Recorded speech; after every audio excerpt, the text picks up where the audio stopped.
Hello there, follower. Today we'll discover about the most fascinating and rare gems of human knowledge. We learn, and in the process, we have fun. Every week we publish 3 or more amazing lists packed with as many new facts as possible.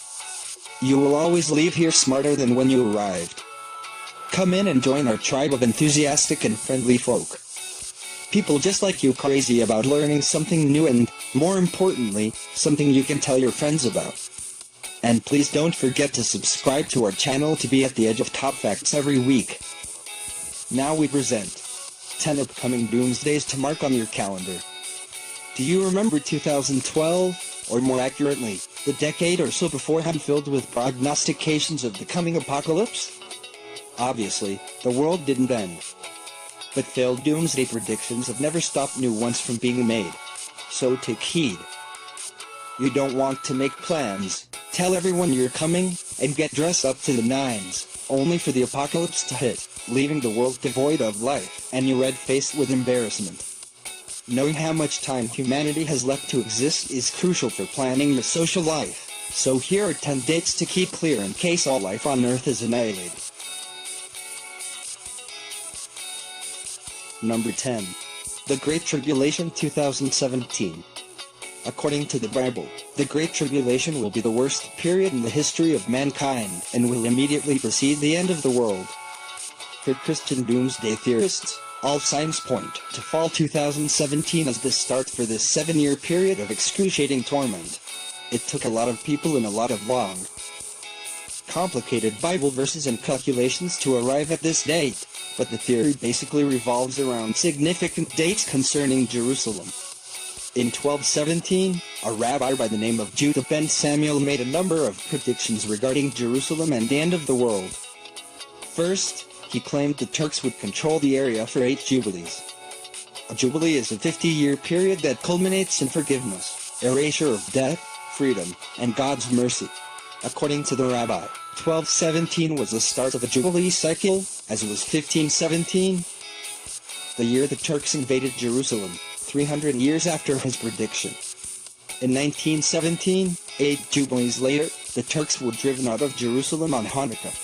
Ben Samuel then predicted that the city would be a no man's land for the 9th Jubilee, which is when the city was under a British mandate, during which time they suggested corpus separatum, separate body, which would have made Jerusalem an international territory in its own right. The city was then split between Israel and Jordan in 1948, before it came back under total Israeli control in 1967, the end of the 9th Jubilee. 2017 marks 50 years since Israel took back full control of Jerusalem, making it the final year of the 10th Jubilee. According to the rabbi, this is when the Jews would rule over Israel, and the end of days would come. 2017 also marks 2 jubilees since the Balfour Declaration, which stated the intention to create a homeland for Jewish people, as well as 70 years, 1 biblical generation, after the adoption of the UN's partition plan for Palestine. Number 9. The 9th Prediction 2018. The Hopi are a Native American tribe based in Arizona. With a reservation of 6,557 square kilometers and a population of 19,327 people as of 2010, the Hopi tribe is one of the largest in the U.S. And with this sizable culture comes a whole lot of history. Like many Native American tribes, the Hopi faced threats of violence and oppression from Spanish conquistadors. Although they did enjoy significant victories in 1542 and 1680. They were eventually granted their reservations by President Arthur in 1882, but they had been in communication with the U.S. government for years prior. One of the more notable of these encounters was that of Minister David Young and Hopi elder Whitefeather in 1958, in which Whitefeather gave Young a number of ancient Hopi predictions. The first 2 predictions were of white-skinned men and spinning wheels filled with voices, which the Hopi say were the arrival of Europeans in their conquest of the Americas. The next told of a strange beast like a buffalo overrunning the land, which was a warning against the scale of modern cattle farming. The next 3 predictions were for snakes of iron, a giant spider web, and rivers of stone, railways, telecommunication wires, and roads. These 6 predictions had already been fulfilled when given to Young in 1958. The final 3 were not. White Feather's first prediction of the future was that the sea would turn black, causing death to the things inside it. Many have attributed this to the 2010 oil spill in the Gulf of Mexico, which was the 5th largest spill ever, although only half the size of the 1910 Kern County spill. The next prediction told of long-haired youth yearning to learn the Native American ways, which could reference the hippie movement. Then there is the 9th prediction: you will hear of a dwelling place in the heavens, above the earth, that shall fall with a great crash. It will appear as a blue star.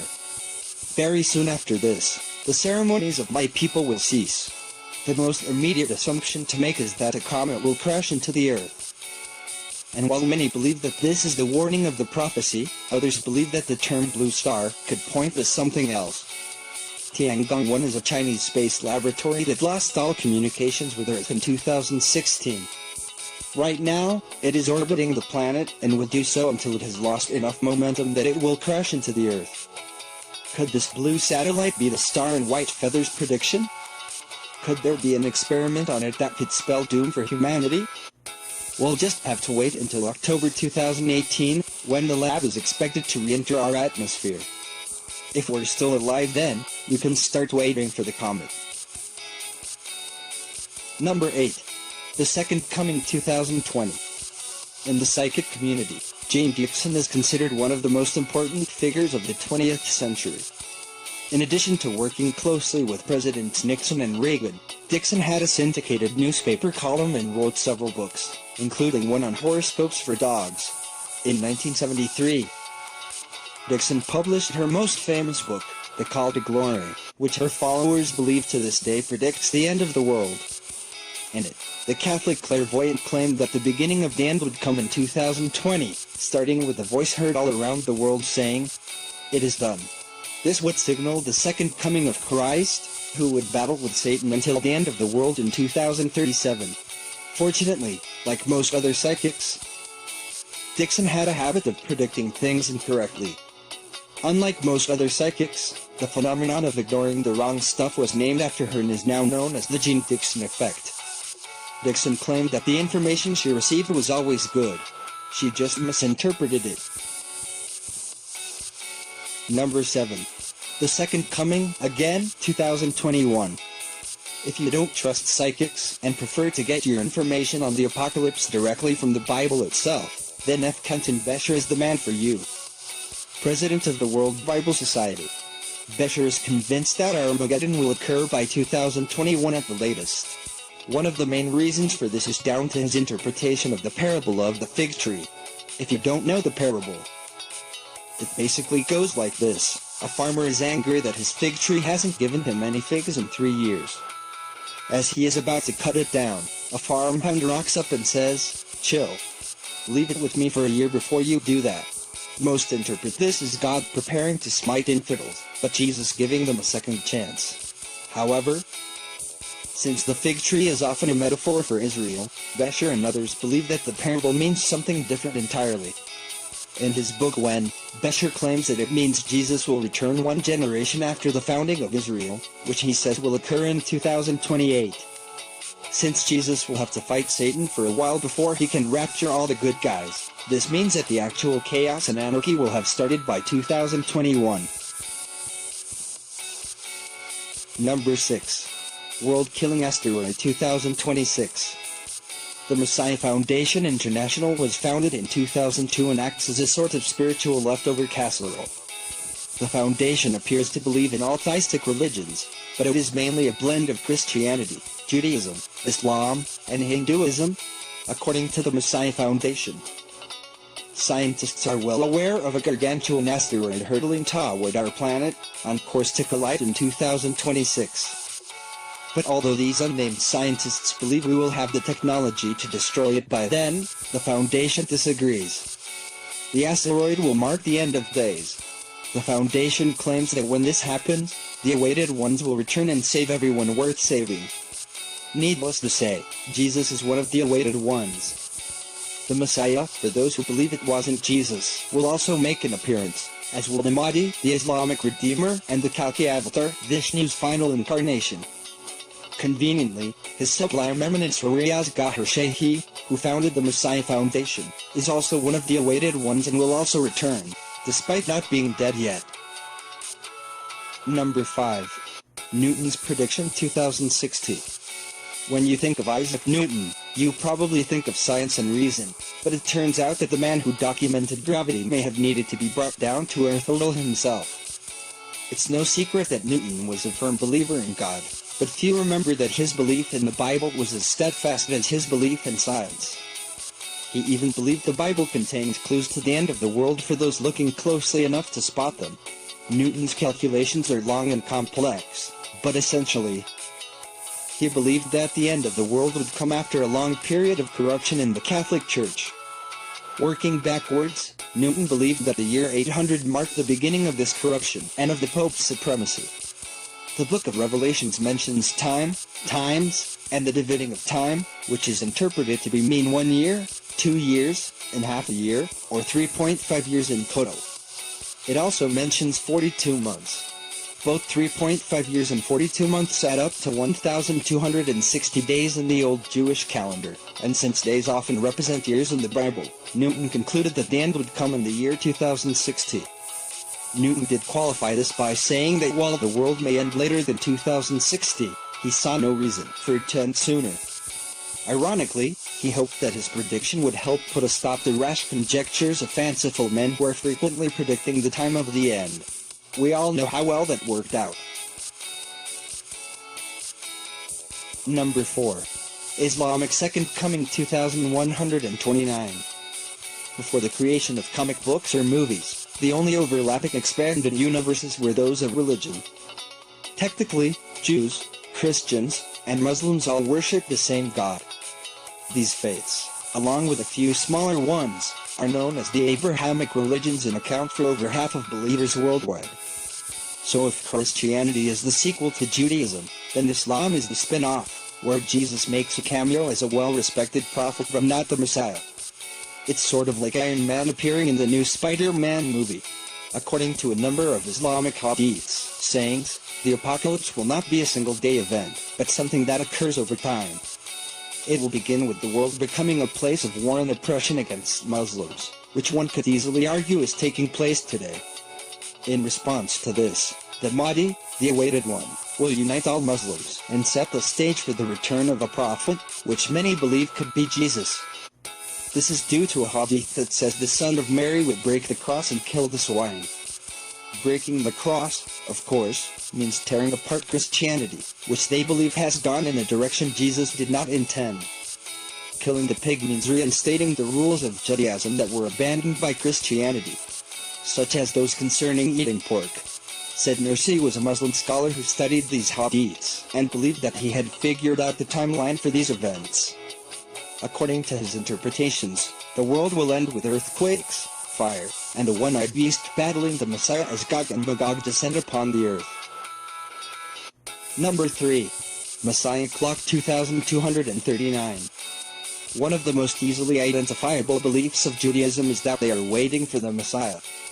It should come as no great surprise, then, that some have tried to pinpoint when exactly he will be arriving.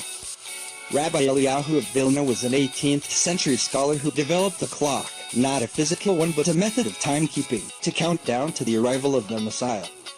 Psalm 94 states that every 1,000 years for us is but a day in God's eyes, so Eliyahu applied this to the 6 days of creation. This makes the 7th day, the Sabbath, the time when God will rule over us forever, also known as the Messianic Age. Hebrew days work slightly differently than those in the Gregorian calendar, with new days beginning at sunset rather than sunrise. So it is not the year 7000 as you may think but the year 6000 that the Messianic Age is believed to begin. The year 6000 will kick off at sunset on September 30th, 2239.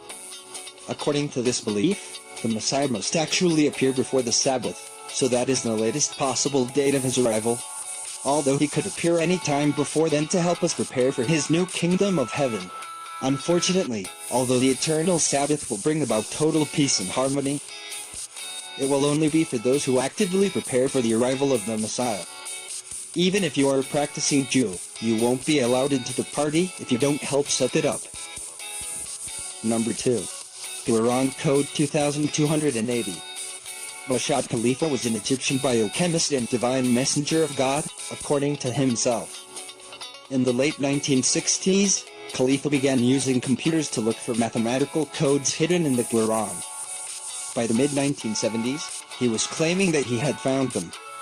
His research looked at the frequency of words, letters, verses, numbers, and so on, and stated that the number 19 was the key to unlocking the secrets of the ancient text.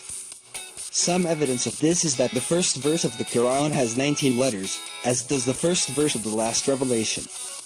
The number of chapters between the famous missing statement and the extra statement is 19, with these edits being made by scholars 19 years after the death of the Prophet.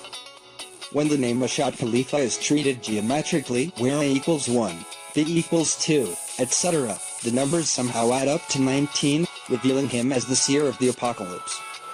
There are many more of these supposed pieces of evidence, but you get the gist. The Quran, like most holy books, gives us a few things to look out for so that we know when the end of the world is coming.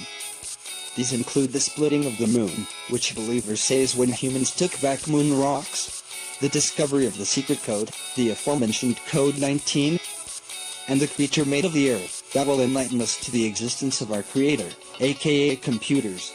Using these codes and clues, Khalifa deduced that the world would end in 2280, so we still have a fair bit of time left on Earth.